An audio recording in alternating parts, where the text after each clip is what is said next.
Magandang araw sa inyong lahat at welcome sa aking channel. Tutok na tutok ngayon ang mga netizens kay Lovie Poe. Lahat ay nakikiramdam kung kailan nga ba ang kasal ng kapamilya Supreme Actress sa fiancé nitong si Monte Blencowe.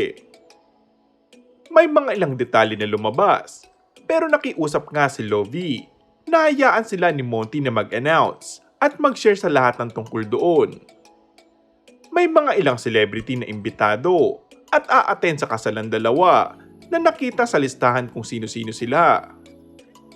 May mga nagtatanong at nanguusisa, babalikan pa ba ni Lovie si Coco Martin sa FPJ's Batang Quiapo pagkatapos nilang maikasal ni Monty? Ang sagot ay big yes. Kwento nga ng isang nakakaalam ng schedule ni Lovie, uuwi pa ng Pilipinas ang actress-singer. Sa September 1 nga raw ay maghahanda na ang kapamilya Supreme Actress para mag-taping uli sa serye ng ABS-CBN. At sabay na nga raw sila ni Lovie at Coco na aalis pa Milan, Italy para sa guesting nila sa Asap Natin To sa bansang yon.